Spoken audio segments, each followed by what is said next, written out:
Lights out. Everybody. What's up, everybody? Welcome back to another episode of the Lights Out podcast. I'm your host, Josh. Joined in the studio with me is my co-host, Austin. How's it going, man? And then we got Daniel behind the screens over there. How's it going? And boy, do we got a good episode for you today. We are going to be diving into probably the most famous exorcist of all time. And that is Father Gabriele Amorth. And one of the reasons why I've actually wanted to cover this guy for a long time, and rest in peace, he's no longer with us, but he's a very, very interesting individual because he is considered the Pope's exorcist, or was considered the Pope's exorcist. Like the top of the top when it comes to individuals who the Vatican sanctions to provide exorcisms or perform exorcisms for those that need it. And what's really cool is that there's a movie that just came out this past week called The Pope's Exorcist, featuring starring Russell Crowe. I haven't seen it yet, but I'm really looking forward to hopefully getting out to the theater and see it. And so today we're going to be diving into his life story and some of his experiences that he's had as an exorcist. And we're also going to be talking about a film that was done by William Friedkin, who is the director of the Exorcist film.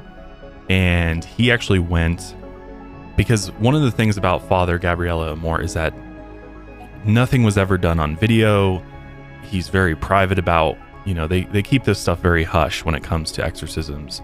So this was kind of the first time, I believe, in history where they allowed somebody to come in and film an exorcism performed by Gabriele Amorth. And so we're going to play a little clip from a film that William Friedkin did. And it's not the best film by any means. We're going to try to pull some of the highlights up from it to save you the time of money to go and rent this film, because it's definitely not the best documentary I've ever seen. But there's a couple highlights in there that we'll definitely pull out and show you, because I think it's important to understanding just what Father Amorth was up against. And at the end of the day, it really comes down to your spiritual beliefs. Do you believe in demons? Do you believe in, God? Do you believe in heaven, hell? And is it actually demons that are possessing these individuals that they're performing exorcisms on? And I think the whole thing, just demonic possession as a whole, I don't know about you, is very interesting to me. Yeah, and historically interesting too. I didn't realize how far back it goes. It's rooted in a lot of mythology, and it's kind of more common than we think. Did you, because obviously many of you know that both Austin and I kind of grew up religious. I grew up in, the Protestant church. Austin grew up in the Catholic church. Yeah. So were you taught about demons growing up? Yeah. The concept of hell and Satan was a very present thing in Catholicism. How early were you taught? Very early, especially hell, the concept of hell. That's where we get our Catholic guilt from. It's like, oh God, we feel bad about everything we do because, it's kind of instilled in us that if you do these bad things, you go to the worst place. So especially hell, Satan is definitely a presence, but he's a little bit more abstract, at least in the teachings that I was raised with. It wasn't like this guy with horns. Figure? Okay. It was more like Satan is temptation. Satan is sin. It's more like that. A representative of those things versus this physical entity that rules this underworld and sends its minions out to. Exactly. Interesting. And that's why even going through this and researching it, I was like, even though this hits close to home, this is kind of still a niche subject in the Catholic Church. And it's kind of debated even in the Catholic Church if this is what's genuine and what's not, Yeah, and it's obviously evolved over time quite a bit. But it is interesting that there's a lot of, if you just go to your local, parish, or go to your local church and ask for an exorcism, they're going to be like, what are you talking about? Right. Yeah. We don't do that anymore. Yeah. And if you'd get lucky if you're in a diocese that has one assigned exorcist, because I think it's up to the archdeacon or archbishop. I think it's the archbishop. I'm pretty sure. Might be the deacon though. Of the diocese that has to assign an exorcist. So not all dioceses even have an exorcist. Right. Yeah, and then I believe it has to go almost all the way up to the top, depending on where you are in the world. And Yeah, it's a pretty high ranking, has to sign off on it. I wish I remembered the rank, the hierarchy of Catholics, yeah, it's priests, but pretty complicated. yeah, it does have to go pretty high up to get an official church sanctioned exorcism. Yeah.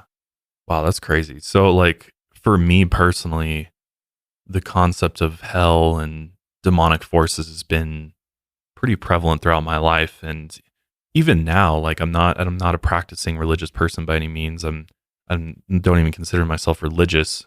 I do consider myself spiritual, so I do still have a belief in good versus evil, and there's negative and positive forces out there. I just don't know if it's how the Bible describes it. If it all works, it's all that simple and easy to understand, right? I think it's much more complicated than that. But from an early age, I was taught that there are things in life and temptations, and there's also just certain things you should avoid because that is the devil's at work. And potentially, I was told, and this is just sounds stupid, but if I read about darker things such as witchcraft, Harry Potter, I think I mentioned that before on the show. I wasn't allowed to watch that for a long time because my parents truly believed that if I started reading or watched films, like I was very censored as a kid. Like I didn't watch any movies. I didn't even I didn't listen to mainstream music. I didn't watch mainstream movies.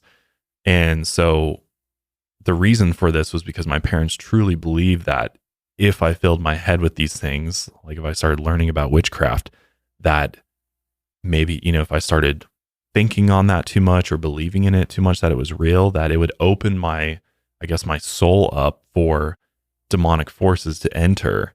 And I believe my parents for a long time were under the belief that it is possible to become demonically possessed by just consuming this type of content. Wow. Yeah. And literally that's like what I was told for a long, long time until I got into my teenage years and kind of started figuring things out for myself. I'm like, I'm fine. What are you talking about?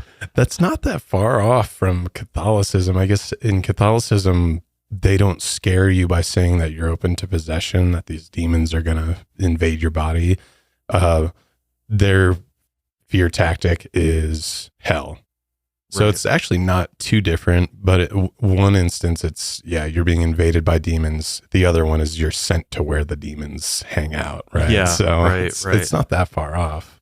Well, and just I got really, really interested in revelations of the Bible. That book is crazy. And like diving into just the nitty gritty of it. And when you actually like break it down, there's this whole, there's so much information around this topic of demons and angels and kind of how it all happens, right? How did Lucifer end up to where, he was this ruler of hell, and, to find out that he was once one of God's angels, it like tripped me out completely. I was like, what? Yeah. This is crazy. And he was cast out of heaven, and then he posted up down below somewhere. Yeah. And started gathering all this evil to him. And and we kind of touched on that in Hoska Castle, right? That was the whole thing. Yeah. The archangel, right.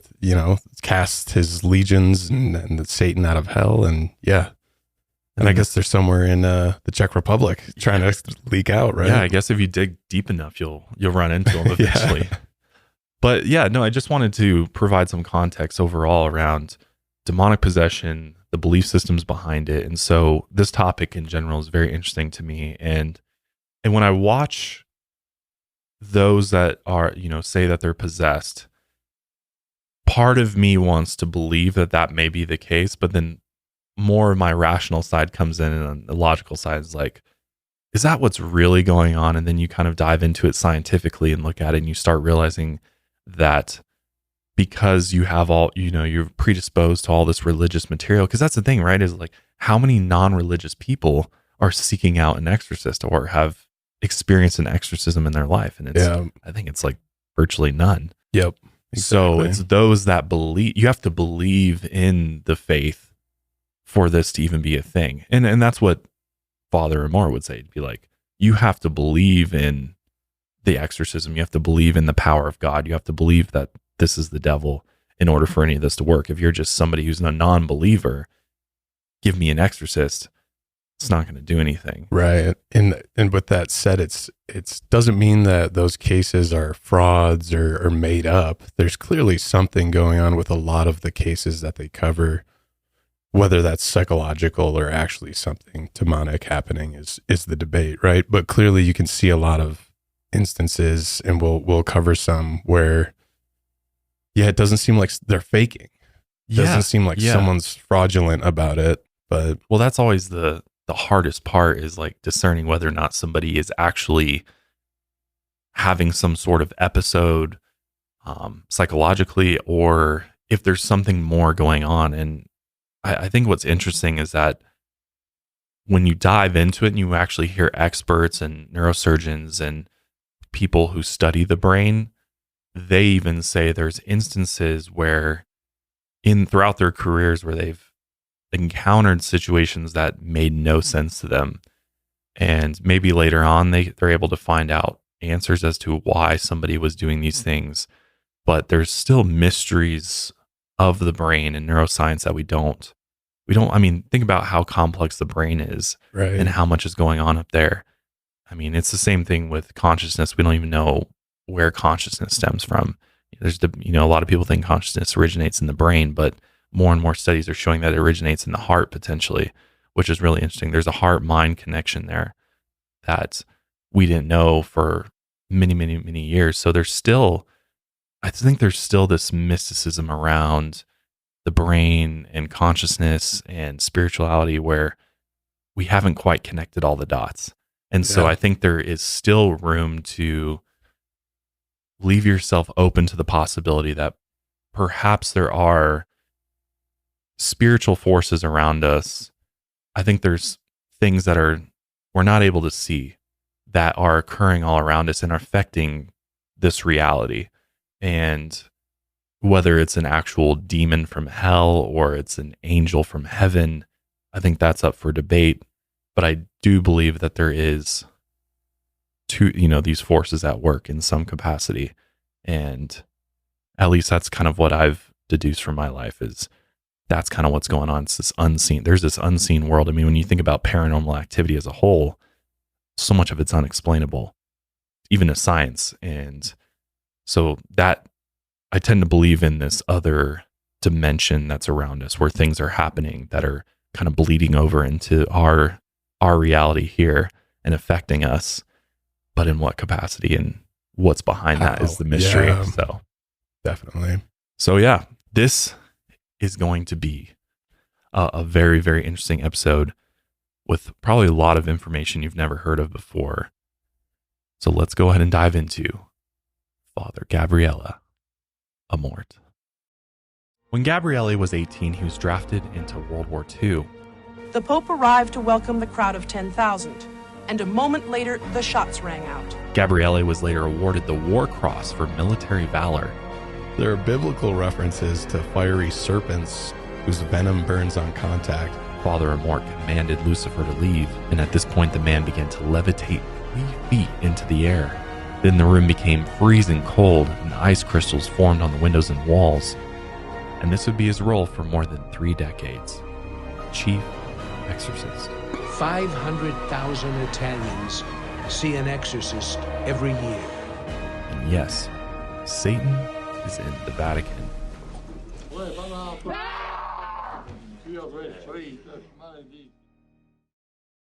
Gabriele Amorth was born May 1st, 1925, in Modena, northern Italy. This region is most known for being the birthplace of the good old Ferrari and balsamic vinegar. Both are equally delicious. But long after that, it was also known as a central spot for witches and wizards between the 15th and 18th centuries. Most were just experts, though, in holistic herbal medicine, and their ceremonies were meant to ward off storms or bring a good harvest. But at the time, the medieval Inquisition was out in full force, and some suspected of the occult and black magic were imprisoned or even put to death. This was old history by the time Gabriele was born, but this history of the occult might have shaped his upbringing. He grew up in a middle-class religious household, and his father supported the political group, the People's Party. Many of their ideals were inspired by the Catholic faith, And this party later transformed into the Christian Democracy Party in the 1940s, which would become the largest party in the Italian parliament for decades.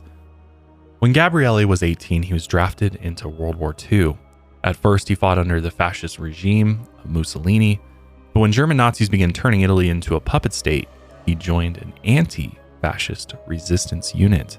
And for 2 years, he fought against the fascist takeover, and he eventually reached the rank of battalion commander, and he did all of this before the age of 20, which is crazy to me because most of us by the age of 20 are barely like working a job and paying our rent. Yeah, I'm sleeping until 1 p.m. Yeah. It's just crazy what people had to go through back in the day. Yeah. During his work with the resistance, Gabriele was arrested several times by the fascist loyalists in Italy, but he was always able to escape. When World War II ended, the fascists were purged and the resistance fighters were seen as heroes. Gabriele was later awarded the War Cross for military valor, and many years later he was awarded the Medal of Liberation on his deathbed. After the war, he moved to Rome to study law, and in 1947 he joined the Christian Democracy Party and became the vice secretary of the youth organization. And he was also deputy to Giulio Andreotti, the future prime minister of Italy. Except Gabriele didn't want to become a career politician like his peers. He was more interested in religion. Even before he was drafted into the war, he had always wanted to join the Catholic Church. So after getting his degree in law, he enrolled in seminary school.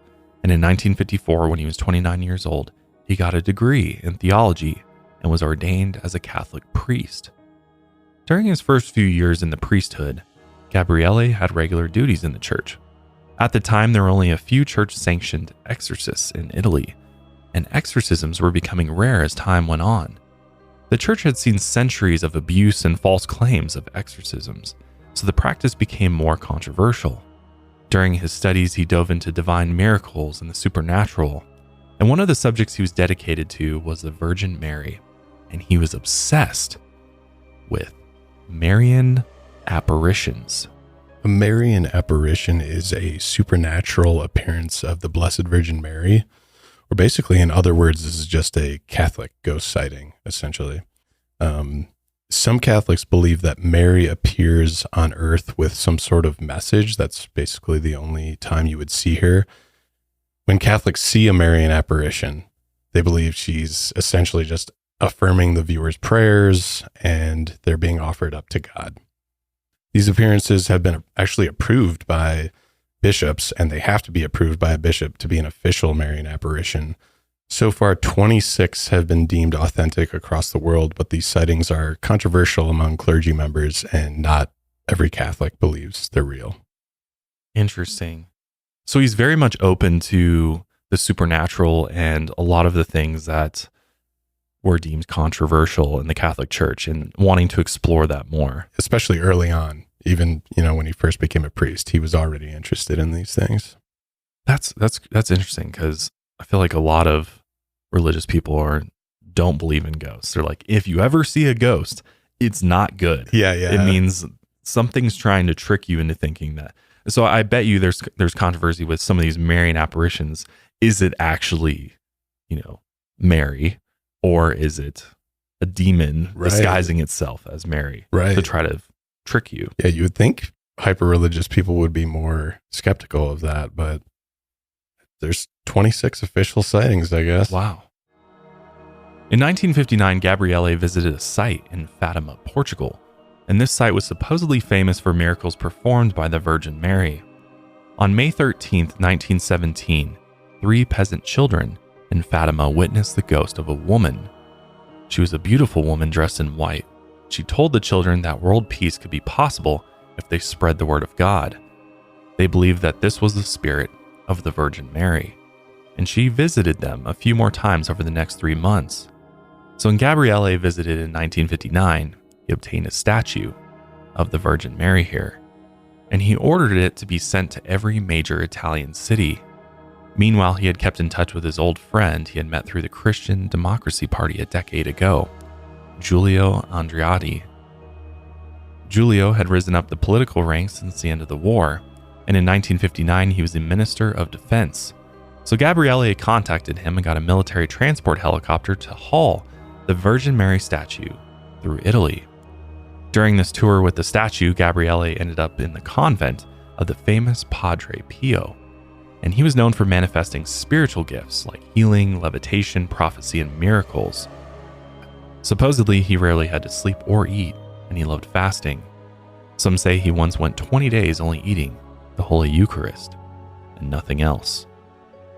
Which, for those that don't know what that is like Holy Communion. So, the body of God, bread, the blood of Christ, wine, or at my church, juice. No alcohol for me. Yeah. But if you go to any Catholic church, which I've taken communion at a Catholic church before, and it was legit wine. Yeah, no, that's and real everybody wine. drinks out of the same. Yep. I was a little 8-year-old kid at my first communion. Yeah, real wine. Hey, you know what? Jesus drank wine, so Yeah. can't be that bad. An old Catholic joke is Jesus' first miracle is bringing alcohol to a party. Jesus was sounded like a good time, man. Yeah. He's like, we only got water here. Damn, let's make some wine. All Let's wine. get it going here. They say he could also read what was in people's hearts and could speak in multiple languages, and he had, quote, pleasant smelling wounds. He would even get wounds of stigmata across his body, which these were the wounds of Jesus when he died on the cross, talking nail wounds through the wrists and feet, plus a stab wound through the ribs. So Gabriele knew this was the man to talk about the supernatural. Here at his convent, Padre Pio introduced Gabriele to the supernatural mysteries of Satan. He believed Satan could have a supernatural impact on modern humans, and he was also convinced that the devil had revealed himself, disguised as a huge black dog.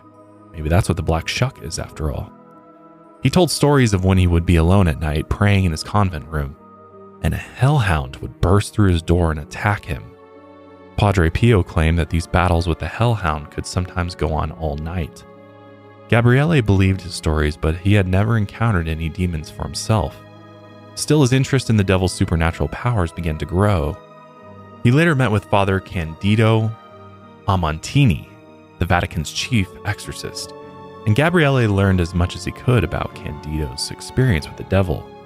He was the only church-sanctioned exorcist in Rome for 36 years, and he often saw 60 to 80 people a day. Some of his patients heard voices of demons in their head, and they'd suddenly become physically ill and violent. Others fell into trance states as they shook violently. Gabriele became fascinated with the process of exorcism. Candido's stories of possession soon convinced Gabriele that the devil still had a firm grasp on the natural world. On June 6, 1986, he was summoned for a meeting with Cardinal Poletti. This was the second highest ranking clergyman in Rome, and after a brief interview, the cardinal appointed Gabriele to the position of Candido's assistant. This made him the second in command to the chief exorcist in Rome. Candido had become ill earlier that year, so the church realized that they needed someone to take over that role eventually, and Candido wanted to pass down everything he knew. So Gabriele became his assistant when he was 61 years old, and over the next 6 years, Gabriele would learn everything from Candido when it came to the devil and his supernatural work.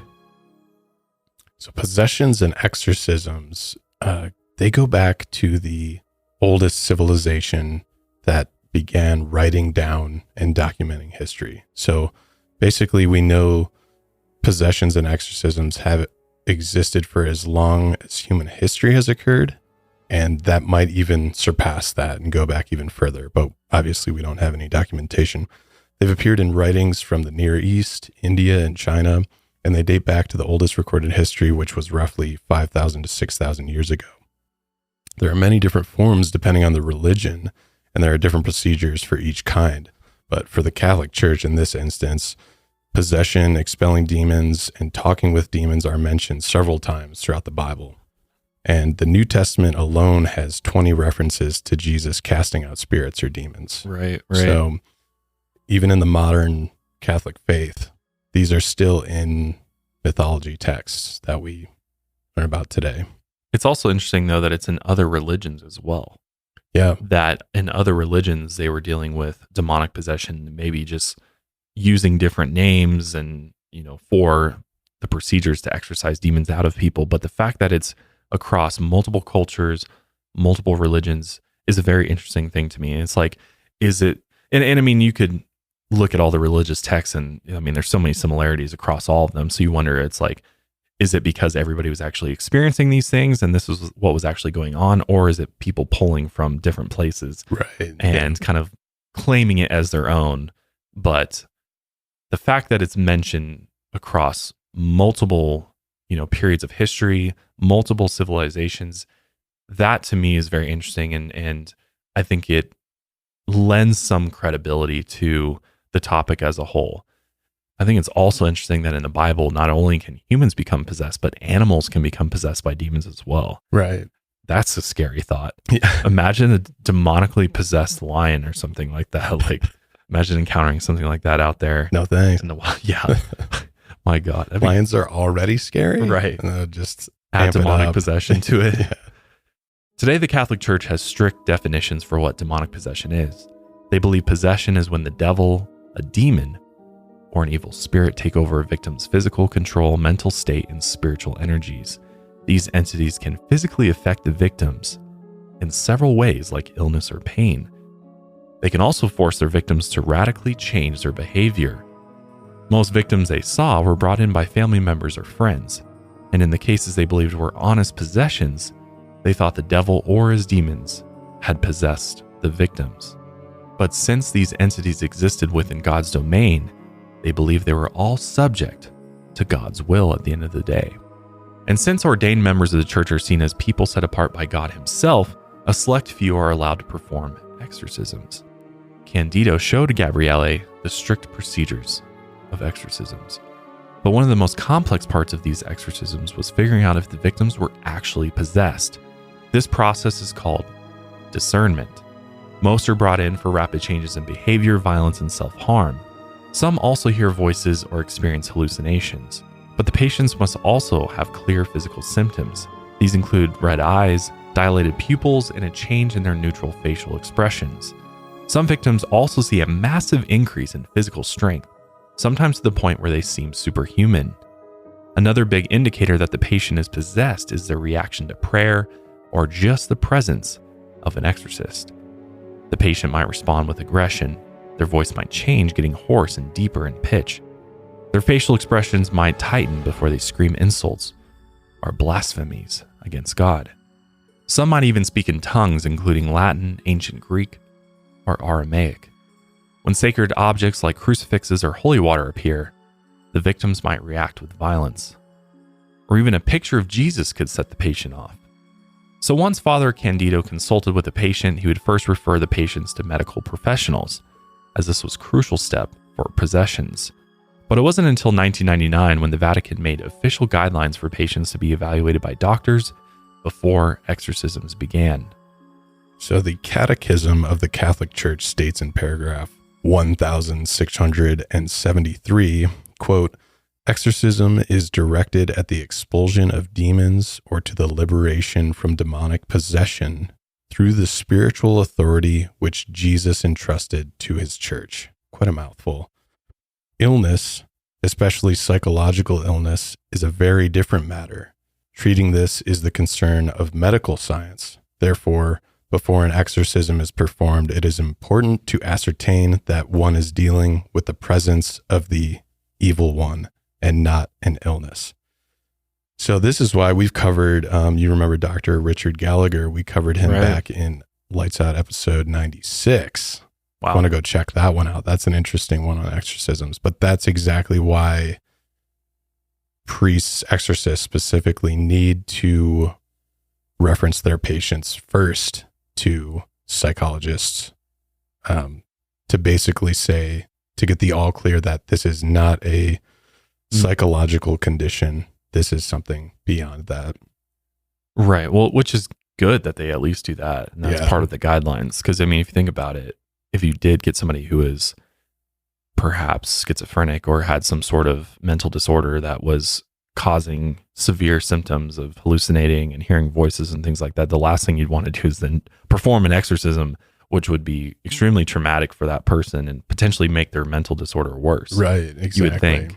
Yep. So I'm glad that that's kind of been at the forefront of what exorcists do is they make sure that before they're performing the exorcism, which is interesting because I don't know that that's always been the case throughout history. And I believe with one of the exorcisms we're going to talk about today, and we'll actually show you a clip of, I don't know that that person actually, I think they got her medically cleared, but I don't know how much time a medical professional, say a psychiatrist or a psychologist, was able to really like dive into that individual. Because obviously the individual needs to be open to being seen by somebody like that and really diving into some of the, deeper causes of the behavior and what's going on in their mind before undergoing an exorcism. Right. And the discernment process, like even if you think about it, yeah, it was kind of going out of style for X, Y, and Z reasons. But yeah, they didn't have this as an official Vatican statement until 1999.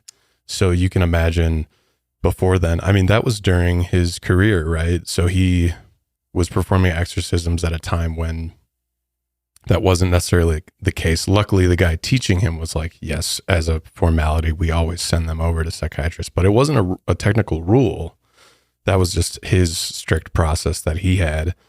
And yeah, if you think about her, the case that we'll cover, yeah, I don't know, because even in the actual quotes of the catechism, it just says you have to get them sent over to a doctor. It doesn't say like how much they have to go, how much paperwork they need when they come back for an exorcism. Like or even what kind of doctor to go see. Right. Yeah. It's not like, specific. It seems to me like a lot of times they're going to just see a medical doctor who's kind of doing like the once over of like, we'll run your blood work, check your vitals, make sure you're okay. And rather than it's not like they're going to see like somebody who studies the brain inside and out, or, has that psychiatry background who can really look at not so much the physical, but more the mental ailments that are going on. Yeah. Because I think that's largely what's been done in the past is like they'll send you to a doctor and the doctor's like, oh, they seem sane and they seem fine. And, everything checks out medically. And then they send them back to the exorcist. But in reality, they're not actually knowledgeable enough to diagnose some of those mental disorders, I feel. Right. So it's good. It's a guideline and it's a rule, but there's too many loopholes. Yeah, and it's exactly. not specific enough, right? Yeah, exactly. For modern exorcisms, doctors are crucial during the discernment process. This step shows how many of the patients are actually mentally ill. But once a doctor claimed the victims weren't suffering from the medical issues, they were brought back to Candido and Gabriele. Then they would have to get clearance from the local bishop and decide to go ahead with an exorcism. The exorcism would follow a strict Roman ritual. It had to be conducted by a priest in Latin or another Vatican-approved language. Every session had to be performed on sacred ground. Then the priest recited a strict sequence of prayers, psalms, and exhortations. Exhortations, which is an intimate call to fellow believers, and these are spoken out loud to the victim, hoping to expel the demons. At first, Gabriele strictly followed the diagnosis and exorcism process. In his earliest exorcisms with Candido, he saw how powerful these possessions could be. He watched as teenagers threw grown men around like they weighed nothing. He saw timid, reserved patients turn into rage-filled lunatics in the blink of an eye. He felt the room temperature instantly drop to freezing halfway through the sessions, and he heard patients scream in tongues before watching them spit on Father Candido. Through the years of sessions with Candido, Gabriele began to understand what he was truly up against.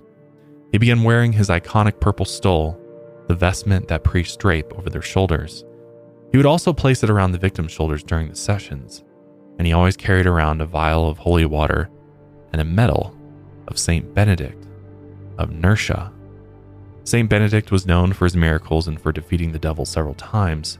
Apparently one time, Benedict even shattered a glass of poisoned wine by simply blessing it with the sign of the cross. Since Gabriele was getting closer to Satan, he believed that carrying around the sacred medal and a vial of holy water would protect him. Eventually, Gabriele realized that more than 90% of the cases that passed all the strict checks weren't actual possession cases. 90%. So he personally began developing a new screening method that went beyond the written rules. And this new method would only work while the exorcism was already underway. He believed that during the sessions, certain patients would close their eyes during certain prayers. Gabriele would then force them to open their eyes. And only during real possessions, the victim's eyes would turn white because their pupils were rolled up or down.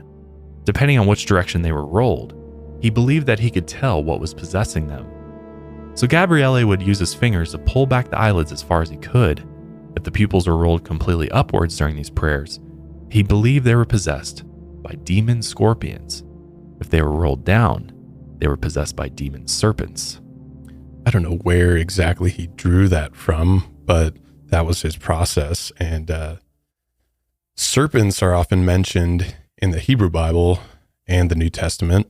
They're usually used to identify the devil or act as some sort of symbol of evil and chaos. Well, if you think about the very first book of the Bible, Genesis, Yep. serpent in the Garden of Eden, tempting Adam and Eve. The first one. Who was right? that? Yeah, It was the devil. exactly. So that's like a very popular instance of in the Garden of Eden. Yeah. The serpent tempting Adam and Eve. And then they were eventually cast out of the Garden of Eden because he successfully tempted them, right? Basically, they fucked over humanity. Yeah, thanks, guys. We could be living in a totally different world if they Good hadn't work. ate that damn apple, man. There are biblical references to fiery serpents whose venom burns on contact. But just like possessions, these serpents in mythology date back to Mesopotamia. So the earliest instance of, civilization. And they're even in one of the oldest stories ever uncovered in written form, which is the Epic of Gilgamesh, which came out of Mesopotamia. In the story, a serpent steals Gilgamesh's power of immortality. And also the ancient Egyptians, Canaanites, Babylonians have all used serpents as symbols in some way, usually in the negative context. As for scorpion demons, though, this one's a bit more niche. Have you ever even heard of scorpion demons? I hadn't really. No, not really, but I can kind of see. I mean, have you ever seen a scorpion? Those things look evil as shit, They man. do. Like, They do. if there was another evil creature out there besides a serpent, I think a scorpion's Scorpion. right up there, man. Yeah, I mean, for sure. it's not like anybody's ever looked at a scorpion like, oh, that's a cute That scorpion. looks great. Let me have it as a pet. Yeah. No. Turns out they're also from Mesopotamian mythology. So I am curious. I couldn't find out because I obviously don't know what Gabriele was studying, but it seems like a lot of his studies went way back to some of the earliest mythologies, because if he's talking about scorpion demons, they're really only referenced in very, very old texts. Well, I think it's interesting that scorpions comes up because if you think about where these civilizations were, we're talking modern day Middle East. So we're talking desert regions for the most part, drier regions where I'm sure scorpions are very abundant. So True, it yeah. would it makes sense that scorpions show up in some of these ancient texts over and over again, in not necessarily in the negative context, but it would make sense that, I mean, what does a scorpion do?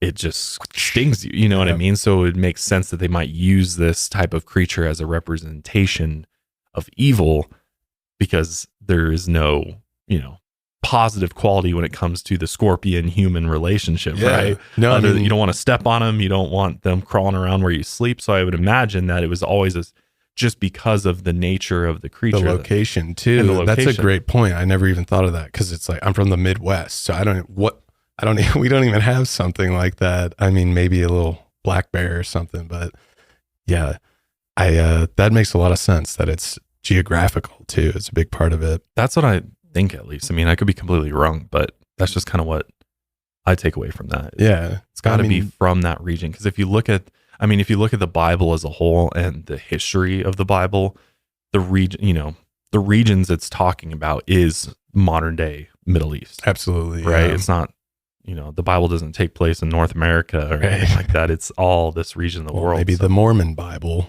does, but True. yeah. Very true. But yeah, so scorpion demons, mostly from Mesopotamian mythology, they're similar to chimeras, which we recently talked about. They're essentially scorpion men, humanoids, men that have usually they have the body of a scorpion torso and head of a man, like. But they got arms. that mean tail. They got exactly. They got the pincer. No, it's not a pincer. What is it? It's just a needle tail. It's like a stinger on it, basically. Yeah. But then they do have their pinchers too. Right. It's a hot combo right there. Really That's why is. they're so Scary, scary. They're called, and bear with me, they're called Akrabu Amelu. Akrabu Amelu. Akrabu Amelo. Yeah. Funny enough, if you've ever seen, do you remember the movie The Scorpion King? Oh yeah, with Dwayne The Rock Johnson. That's what he was. Turns out. Interesting. Yeah. So we do have references to scorpion demons even in American culture, if you want to call that culture. These creatures guarded the gates of the sun god, and they could warn people of danger beyond the horizon. But they would also terrorize people, and one glance from a scorpion man could potentially kill you. So that's the scorpion demon that Deadly. that Gabriele is. It really makes sense because it seems like Gabriele was very, very well researched and very knowledgeable, and it would make sense that he would take other religions and other beliefs from different cultures into account, and perhaps he even did exorcisms on other people of other faiths, for all we know. I mean, I have no idea, but he just seems like the most knowledgeable individual when it came to demonic possession. So it makes sense that he would pull from all places that he could. True. And he really took this seriously. I mean, he just soaked up this information. And you have to remember too, I mean, he was into the supernatural and the mysteries surrounding it from a young age. So, I mean, I can't even imagine the number of books this guy read. Right. It was probably an absurd amount to pull all this information to become the individual that he did. So maybe that's where, the scorpion demons comes from. But after learning from his mentor over the years, Gabriele was finally ready to perform solo exorcisms. One day, Father Candido was too sick to perform a session, so Gabriele had to take the lead. His first exorcism was a young 14-year-old girl who had participated in a satanic ritual with her friends. Her parents quickly brought her in when they noticed symptoms of possession. And only after one easy session, Father Amorth was able to drive out the demon. From this first solo experience, he learned that timing was crucial, and he believed that if the signs of possession were caught fast enough, the demons wouldn't have time to take root or burrow inside the victim. But this was rare, because most of their patients were only taken to Candido and Gabriele after suffering for months, so they pressured themselves to perform the exorcisms as fast as they could. And now that Candido was getting sicker, Gabriele had to take the lead. With each session, he grew more confident. After years of training Gabriele, Father Candido died in 1992. So Gabriele became his successor as the Vatican's chief exorcist, and this would be his role for more than 3 decades. Chief exorcist. Soon he was seeing about 300 cases a year, and this ended up being about 70,000 exorcism sessions throughout his entire career. He also worked every Easter, Christmas, and even on his birthday. By now, he had also figured out the 3 key requirements for a good exorcist: strong faith, purity through prayer, and fasting. Through his work, he had hundreds of thousands of consultations. For every 100 people he saw, he said about only 1 or 2 were actually possessed. Sometimes the exorcism sessions didn't work, so the patients were sent back to psychiatric and medical care. Others just needed the reinforcement in their faith. Throughout his career, he had 23 different offices where he performed exorcisms, and neighbors often complained about the screaming and the door slamming, day and night. Gabriele believed that about 90% of his possession cases were caused by the patient's exposure to a curse, a spell, or a satanic ritual. He also realized that most people who identified as witches, wizards, or Satanists were mostly harmless. But he still believed a small minority had true powers, and he saw these demonic energies with his own eyes. He described one of his patients in 1997 as a quote-unquote simple man. He was young and slim, and he came to the session with his priest and another person who acted as a translator. At first, Gabriele didn't understand why the man needed a translator, but the man's priest explained that the man spoke English instead of Italian when he was under demonic possession. When the ritual began, the young man was silent. He lied down like nothing was affecting him. Even when Gabriele invoked the help of the Lord, the man didn't respond. But when he specifically asked for the help of Jesus Christ, the man responded. He looked at Gabriele in the eyes, and foam began pouring out of his mouth. Then he began yelling in English. He cursed Gabriele and threatened him. He also began spitting on him, and he tried to physically attack him. But his assistants held the man down and restrained him. Once Father Amorth got to the part in the prayer where he began commanding the demon, the man relaxed for a moment. Then his trance returned, and he began to scream and howl as more drool and foam came out of his mouth. Father Amorth continued on with the rite of liberation. He then commanded the demon to reveal himself. He said, "Unclean spirit, whoever you are, and all your companions who possess the servant of God, I command you, tell me your name, the day and the hour of your damnation." He didn't expect a response because he usually never got one, but this time the man responded in English. He said, "I am Lucifer."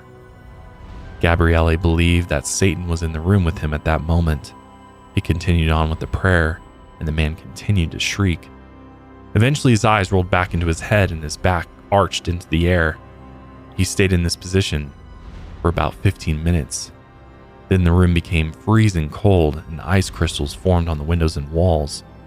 Father Amorth commanded Lucifer to leave, and at this point the man began to levitate 3 feet into the air. Father Amorth would only see this happen 2 other times in his entire career.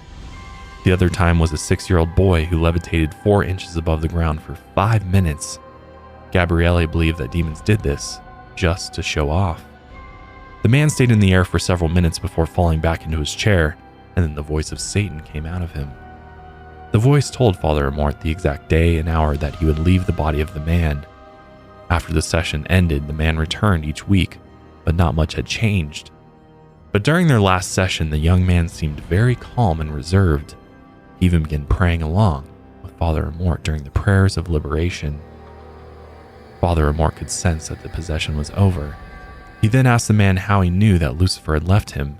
The man said that on the day and the hour the devil had said he would leave, the man began to howl. And the more he howled, the more he felt something leave his body. He felt light and new. During another exorcism, his patient was a possessed 11-year-old boy. Father Amorth began his session, like he always had. But during the prayers, the boy became so hostile, he had to be held down by 4 men. The possession had given the boy superhuman strength. He wrestled the men off and threw a few across the room. Gabriele had seen superhuman strength like this before. One time he was even kicked by a patient, and the kick was so strong it actually broke his leg, and he ended up in a leg cast for a month. Sometimes priests call this level of strength Samsonism.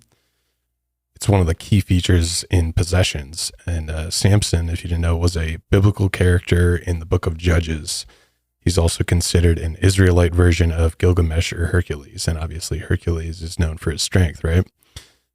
But in the book of Judges, Samson was known for his incredible strength. He slayed a lion with only his hands. He beat an entire army of Philistines using only a donkey jawbone.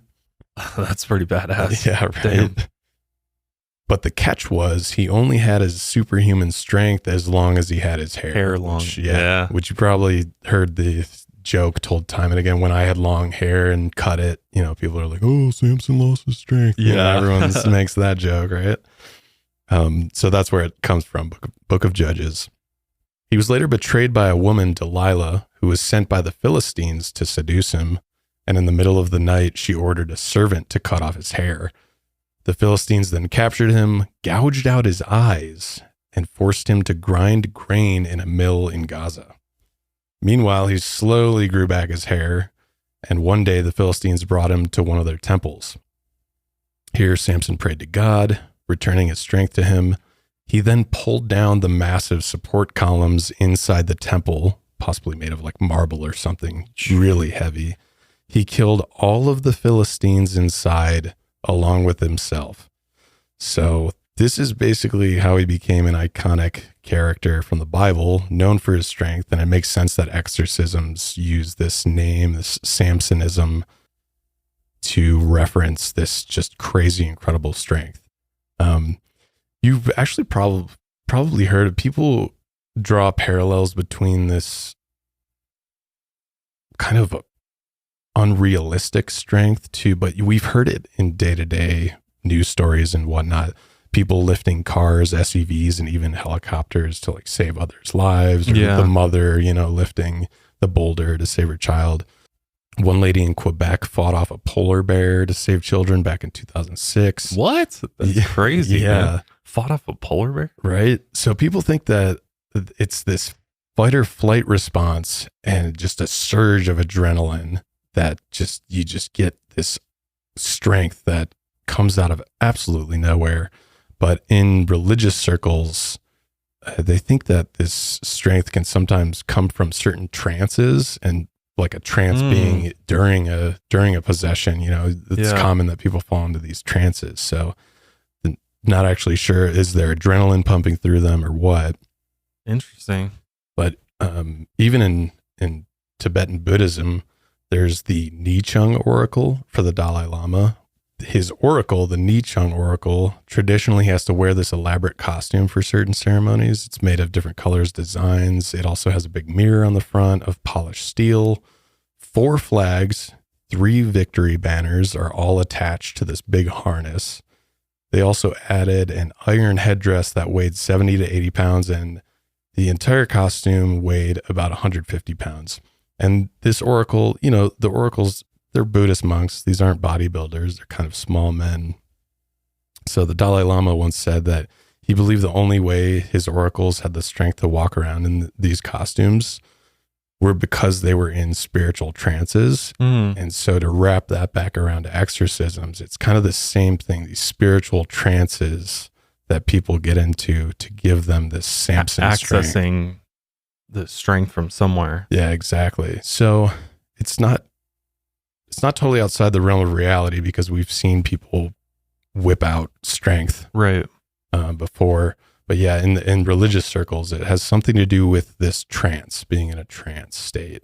So it's almost like being in a meditative state where you're able to access, whether it's supernatural power or physical power within yourself, that's kind of unlocked in a way. Yeah. But it's also interesting how we're seeing this carried over to Buddhism from Catholicism too. Right. It's kind of the same sort of belief, just explained differently. Right. And access maybe slightly differently. But in the end, it's still referencing a supernatural strength that is accessed during this trance-like or meditative state, which is very interesting to me. So knowing that these patients could have incredible strength, Father Amorth wasn't afraid to use several men and ropes to restrain his patients to their beds or chairs. But even when they were restrained, he often had to deal with another problem: bodily fluids. His patients often spit at him while they were restrained. In one case, Father Amorth covered the patient's mouth because they were spitting so much. Foam and spit poured out from under his hand, but he noticed something else between the spit and foam. When he pulled back his hand, he noticed a clump of small metal nails mixed into the spit. He later claimed that this was a tactic that demons used to hurt and scare their victims. And this wasn't the only time it happened. In several other cases, the patients had slowly regurgitated large metal spikes or shards of glass, some were as large as an adult finger. Think about that for a moment. How long that is. Others spit up keys, chains, rose petals, and plastic figurines. One time a patient even vomited up an entire radio, one piece at a time. And Father Amorth kept some of these objects as mementos. The more exorcisms he performed, the less he was shocked by his patients' behaviors, and he got more comfortable with the process. And he'd always reminded himself that timing was key. If he didn't get to it early, these exorcisms could last months or even years. One of his patients was a woman named Antonella from Naples, and she drove to Rome with her husband for her exorcism sessions with Father Amorth. She'd ended up spending more than 17 years going to these sessions, and they blamed it on one of their friends who was a devil worshiper. They claimed that her friend was jealous of her having 2 children, so she cursed her. They noticed something was wrong when Antonella began having violent fits after receiving the Eucharist at Mass. Then she would fall into trances and begin speaking in Aramaic and German, which were languages she didn't know. Sometimes during their sessions, it would take up to 3 grown men to hold her down. After 4 years, her fits of rage and violence got better, and the sessions seemed to be helping. And she'd become familiar with Gabriele's exorcism room. Many of his offices were laid out the same throughout his career. It was basically a white-tiled kitchen, decorated with images of Jesus and the Virgin Mary. One bed sat in the corner, tied with restraining ropes. Across the room was an armchair with a Bible and prayer books. There was also a large statue of Mary that sat in the corner of the room. For each session, he would always wear his black cassock, with the purple stole draped over his shoulders. Father Amorth would then have his 3 assistants hold her down, and he would begin chanting in Latin. During one session, Antonella began choking and coughing up phlegm. She moaned and rocked back and forth. When Father Amorth tried to get the demon to say its name, it refused. But when he asked how many there were, the voice inside Antonella said, "We are 5." Father Amorth then made the sign of the cross on her forehead. He continued the prayers and blessings for several more minutes, and Antonella finally calmed down. 10 minutes later, she came back around like everything was a dream. After the session, Father Amorth called that a light one. He had seen much more intensity during the 17 years of treating her. But during his career, the movie The Exorcist was always hanging over him. As it turned out, the director, William Friedkin, had never actually seen an exorcism performed before making the movie. But he had used a reverend as a technical advisor, and they based the movie on the real case of Ronald Hunkeler in 1949. Father Amorth appreciated the movie for raising awareness about possession, exorcism, and the devil. But he pointed out that the rituals in the movie weren't accurate, and obviously the victim's symptoms in the movie were exaggerated. He had never seen someone's head spin around, but he did admit that one of his patients had crawled on the walls like a spider. I don't know which one's more scary. And 2 of his patients had levitated during their possession, so the movie wasn't completely inaccurate. Many also wondered if possessed patients had dual voices like in the movie. Could Satan use the victim as a puppet for his own voice? Father Amorth believed that Satan and his demons never liked talking, and they didn't want to be easily identified. But Father Amorth admitted that if the demon was discovered, sometimes they would talk for a short time. It was mostly vulgar language, curses, or abuse, and the possessors have rarely identified themselves, but if they ever did, they usually claimed to be Satan. But sometimes, several demons can claim one victim at the same time, so multiple voices can be heard, but it's extremely rare. Father Amorth didn't enjoy horror movies or books, and he believed they mostly had a negative influence on people's lives, and he also had some strange personal beliefs. He thought that ordinary things could open the doors to the evil one, and he also believed that some of history's most evil figures were actually possessed. Since he served in World War II, he also saw the devil during the war. He once claimed, quote, "Hitler and Stalin were possessed. How can I know? Because they killed millions of people. Unfortunately, an exorcism on them would not have been enough, since they were convinced of what they were doing. We cannot say that it was a possession in the strict sense of the word, but rather a total and voluntary acceptance of the devil's suggestions." Some argued that he had become paranoid over the years, but later when he asked if he was scared of Satan, he said, "Absolutely not. It is him who is afraid of me." That's pretty badass if you ask me. Yeah, that's cool. Throughout his career, he liked using the press to raise awareness of exorcisms. Today, it's been seen by many as an outdated practice, and Father Amorth often struggled with high-ranking church officials. He accused them of trying to replace the Roman ritual of exorcism with less effective ones, and they also tried to ban diagnostic exorcisms. This was how Father Amorth identified the demons, by looking at the patient's eyes. In 2012, he stopped both changes from happening. He also struggled with previous popes ignoring exorcism rituals. But in 2014, Pope Francis officially recognized the International Association of Exorcists. And Father Amorth founded this group in 1990 and was president for 10 years. Today, it's made up of 250 priests across 30 countries, that use exorcisms to cast out demons. He believed every Catholic diocese in the world should have at least one exorcist. And he also thought that bishops who didn't appoint an exorcist in the church were committing a mortal sin. Pope Francis has also been vocal about the devil and his influence, and he was even seen in 2013 placing his hands on the head of a man who was supposedly possessed by 4 demons. People nearby overheard the Pope saying a prayer of liberation from Satan, and since then, Father Amorth had a much higher opinion of Francis. Even though he won many of his political battles, he still had problems with the church, and he wasn't afraid to speak his mind. Father Amorth often saw clients continuously throughout the day. Sometimes he was still dressed in his pajamas, and the press would often come and interview him where he worked. He loved talking to the press, and he loved reminding people that the devil still had significant power in the modern world. In 2010, he was asked if the devil had the ability to attack the Vatican City, and he said that Satan already had. He believed the devil invaded when Pope John Paul II was shot in 1981. Here's a little news footage from when that happened. Peter Askew, a South African tourist, had spent the day filming the sights of Rome. He arrived in St. Peter's Square in the afternoon for John Paul's weekly audience. The Pope arrived to welcome the crowd of 10,000. After getting some preliminary shots, Askew moved into position for a closer view. The jeep carrying John Paul drew to within 18 inches of Askew, and the Pope extended his hand to the cameraman. Askew stopped filming to receive the blessing, and a moment later, the shots rang out. He immediately resumed filming to capture these extraordinary pictures.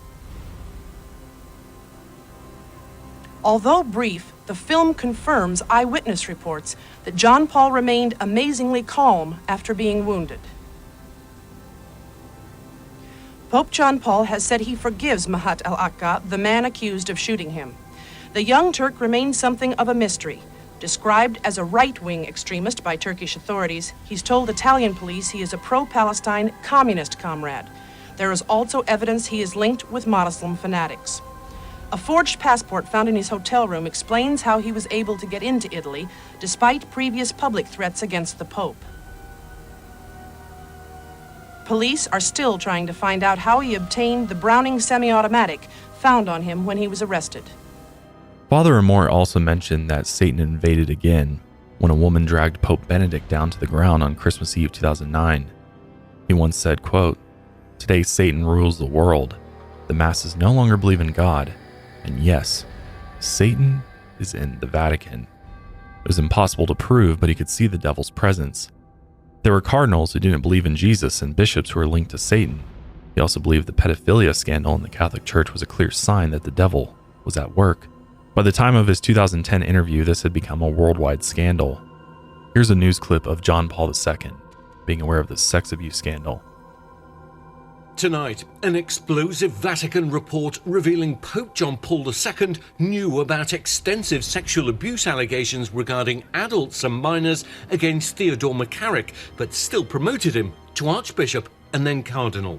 McCarrick, at one time one of the most powerful Catholics in America, directed millions of dollars to the church, even as allegations and rumors surfaced for decades. The 400-page report lays most of the blame on John Paul II, now a saint, whose friendship with McCarrick dated back to the 1970s. In 2000, he appointed McCarrick to the helm of the church in Washington, D.C., despite knowing of reports that he'd shared a bed with seminarians at a beach house. The report concludes that Pope John Paul II ultimately chose to believe McCarrick's denial of those allegations. James Grind claims McCarrick abused him for 2 decades, starting as a child in the 1960s. While the report itself is powerful, the abuse to me was incredibly heinous, and it hurts forever. McCarrick was defrocked by Pope Francis last year amid more allegations. That's a huge scandal. That was actually one of the reasons I left the Catholic Church. It's still a problem to this day. They have not figured out.